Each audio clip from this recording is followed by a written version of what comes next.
Hello everybody. Having completed chapter number 3, two stories about flying from first flight. Now we are discussing chapter number 5, that is again divided into two accounts, part 1 and part 2. As you can see, the title reflecting on the screen seems to be very amusing and very intriguing. The 100 Dresses, part 1. The 100 Dresses.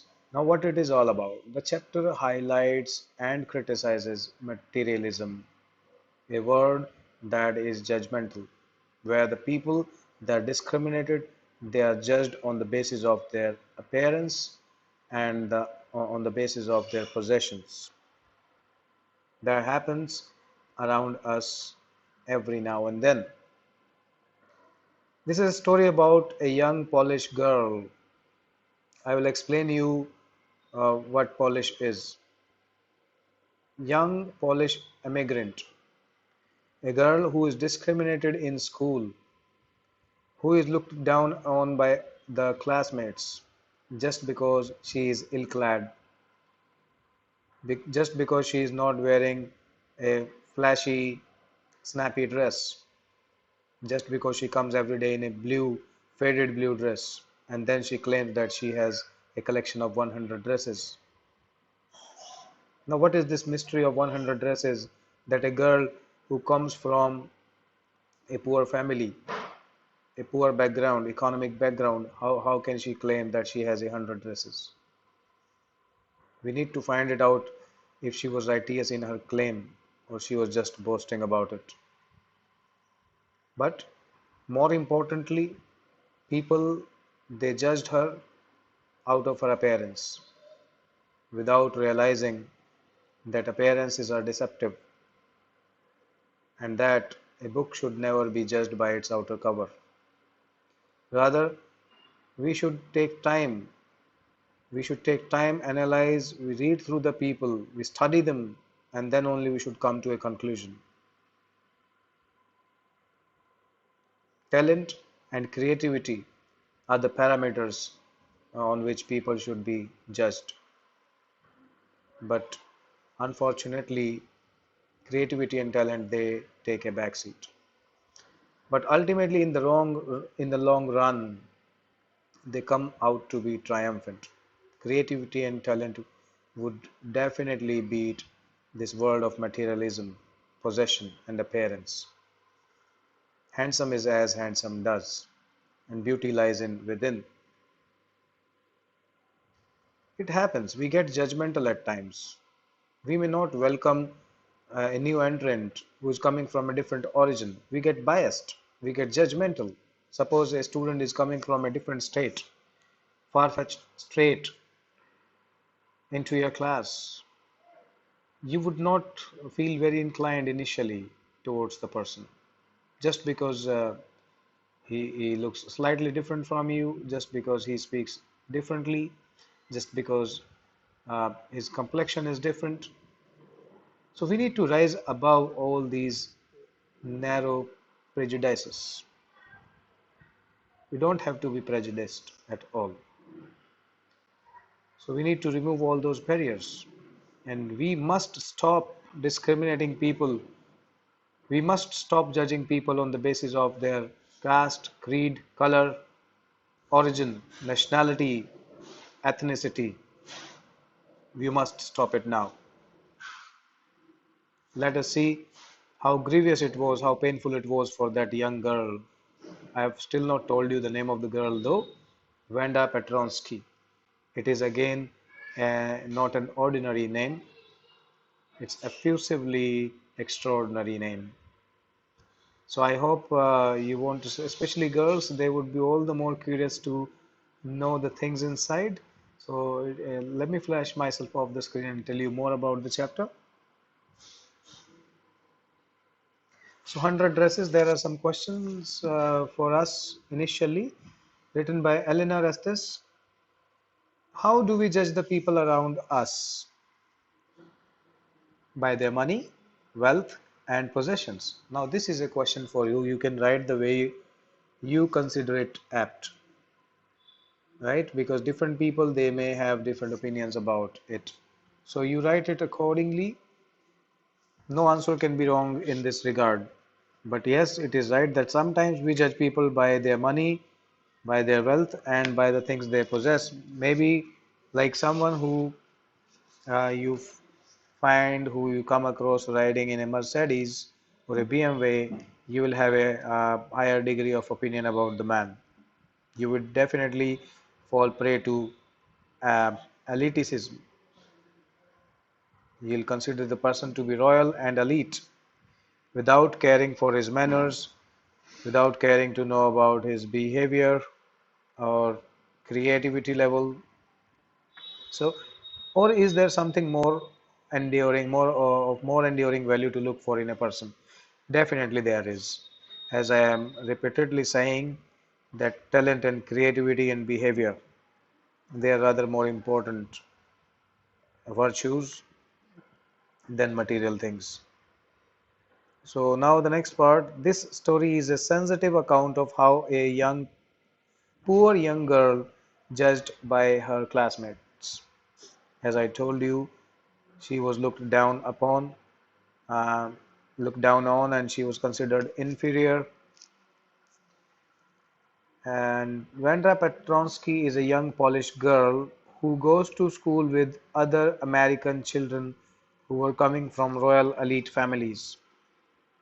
So, children in an American town, these other children see Vanda as different in many ways. And yes, obviously, Vanda was different in many ways because she had come all together from a different origin. Can you guess how they treat her? Yes, we can easily guess. Now, there is a concept of ragging and bullying that comes into picture here. Bullying is totally abandoned even by the law. Okay, so we must refrain. Let me see, there is a problem with the Bluetooth. So the existing students who just for the sake of playing a prank or just for the fun sake who bully other students or new entrants or their juniors, they have no idea to what extent, to what magnitude it may hurt the person. They may go to any extent. So I request all of you to always refrain from bullying and ragging in school, in college, universities, everywhere. So can you guess how they treat her? Yes, it can easily be guessed. So we are going to read it, how they treat her. Read the information in the box below, find out more about this community. Yes, this is what I said. He will be reading about what Polish origin is and why she was called a Polish girl. From an encyclopedia or internet, it is taken. Now, the Polish American community in the United States. It was a part of that community. The first Polish immigrants, now this is to be read very, very carefully, dear students, for the sake of knowledge. You might have read such a thing in your SST as well. So the first Polish immigrants arrived in America in 1608. Now this is factual. There's nothing for me to explain much about. But the largest wave of Polish immigration occurred in USA in the early 20th century. When? How many? More than 1 million Poles. Yes, those people were called Poles. 1 million Poles migrated to the United States. They shifted to the United States because of unfavorable conditions in their own nation, origin, region. The Polish state did not exist at that time, and the immigrants were identified according to their color of origin, country of origin, I'm sorry, rather than to their ethnicity. Ethnicity is the social group they belong to, coming from a common country, but might belong to a different community. They were identified as Russian Poles. Yes, they were, as written here, they were identified according to their country of origin, not according to their ethnicity or social groups. Like the people, those who came from Russia, they were tagged as Russian Poles, German Poles, and then Austrian Poles. One of the most notable needs to be noted Polish American communities distinguished is in Chicago. and its suburban area. So Chicago is sometimes called the second largest Polish city in the world. This is to be noted also. It's a wonderful, great piece of information shared with you here, that Chicago is also called the second largest Polish country or city in the world, next only to Warsaw, which is the capital of Poland, the first being Warsaw. Polish Americans were sometimes discriminated against in the United States, as blacks were discriminated against in South Africa. We had read a complete account in chapter number 2, Nelson Mandela, and how he got them victory and how he got them freedom, as were the Irish, Italians, and Jews. All these people were actually discriminated against in United States of America, which we today know as the developed nation. So the history of America is dark in this sense. According to the United States 2000 census population count, 6,67,414 Americans of age 5 years and older reported Polish as the language spoken at home, which is about 1.4% of the people who speak languages other than English, or 0.25% of the US population. This is a startling fact. Mark it. So these many people, 6,67,414 Americans that were in the age bracket of 5 years and more, 5 years and above, they reported Polish as the language spoken at home. Most of them were speaking this language, and this figure was 1.5% of the people who speaks languages other than English, or 0.255% of the US population. They were minority group, and their rights were snatched. They were discriminated.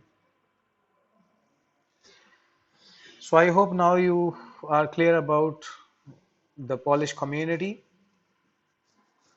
Basically, those who came from different parts of the world and settled in America, and they had a common social background, and they belonged to same community. Though they were given the tag as Polish community. Now let us see. Let us start. Let me take you to Wanda Petronsky's class straight away. You please find yourself there sitting into the class and you see the things happening. Obviously, the pictures, the images of various students will flash up, and various instances would flash up in your mind automatically. Today, Monday, Wanda Petronsky was not in her seat, but nobody, even not even Peggy and Madeline. Yes, these are the two girls who will be mentioned again and again here. Peggy and Madeline, short Maddie.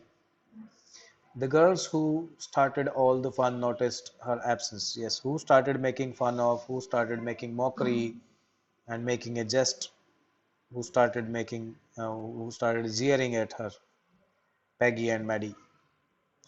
So they were the bone of contention. They were the cause. Usually Vanda sat in the seat next to the last seat in the last row in room number 13, which was their class. Where would Vanda sit? Usually, you may be questioned for a mark or two. Usually, Vanda would sit in the seat next to the last seat in the last row in room number 13. She sat in the corner of the room where the rough boys who did not make good marks sat, called backbenchers. Yes, the students, that is why we always say you must ensure rotation in the class. No one should be sitting on a particular seat every day, otherwise, they would be tagged as the weak student, or the frontliners would be tagged automatically as the good ones. Once again, that would be wrong judgment on the basis of the seating, which is altogether wrong. So, why the backbenchers, why are they considered today as the weaklings of the class, or the most mischievous people of the class? It has become a stigma today. We need to break this. So she would sit in the corner of the room where some rough boys, means who were relatively not disciplined, boys who did not make good marks in the examination, they would generally sit there in that corner of the room. So Vanda also would sit every day in that part, the corner of the room where there was most scuffling of feet. There were yeah, noisy dragging of movements of feet, as is written here in the sideway. They were scratching their feet, rubbing the feet against the ground and against each other, hitting each other under the benches at times. Most roars of laughter came from that side when anything funny was said, and even when nothing funny was said. And most mud and most dirt on the floor could be seen only in that corner of the room. So Vanda would sit in that. But today, Vanda was not seen sitting on her seat. She was missing.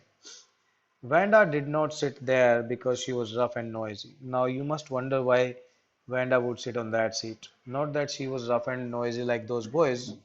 On the other hand, on the contrary, she was very quiet and rarely said anything at all, and nobody had ever heard her laugh out loud. She was quite meek. Sometimes she twisted her mouth into a crooked sort of smile, but that was all. Even she would not smile openly. She would restrict her smile and make it look like a crooked sort of smile. Nobody knew exactly why Vanda sat in that seat, unless it was because she came all the way from Boggins Heights. Yes, Boggins Heights is the place where she comes from, and this is the dwelling, this is the place where poorest of the poor live, right? So she comes from Boggins Heights, and her feet were usually caked with dry mud. Her feet were full of mud because the area was surrounded and full of mud. So it was a long way from school, but no one really thought much about Vanda Petronsky. No one was genuinely concerned about her. Once she sat in the corner of the room, they would not even pay any heed to her. They would not notice her. They would just look at her in the morning when she would arrive, just to have fun with her. When Peggy and Maddie would make fun of her, then only they would notice her. And for the rest of the day, they would totally forget her, as if she is not a part of the class. Now the time when they thought about Vanda was outside of school hours, at noon time, means at the departure time, when they were coming back to school, or in the morning early before the school began, when groups of two or three or more people would be talking and laughing on their way to the schoolyard. Yes, this is the time um, when the school starts, and then when the school is over, or during the recess times, when everybody was up and about, laughing and talking to each other. Then sometimes they waited for Vanda. Why would they wait for Vanda? Just to have fun with her. The next day, Tuesday, again Vanda was not in school either, and nobody noticed her absence again. Let me check the time, dear students. Now this is time I need to stop it here, dear all, for the sake of regulating the size of the video. I'll cover the remaining chapter in the next video, and let me flash on the screen. So I hope you are liking the chapter, and I hope you have a great deal to learn from this chapter. This chapter will definitely help you rise to reality and refrain from all the evils of the world. Social evils like discrimination is the biggest of all. This is the second chapter where we are reading the same theme. We discussed the same thing in chapter number 2, Nelson Mandela. Why so? You can imagine the magnitude of violence in the society, exploitation in the society. So you are the people of tomorrow. So you should learn all these things tomorrow so that you can help stop them. So it is all for today, dear students. I see you tomorrow with the remaining part of the story. Thank you and have a nice day.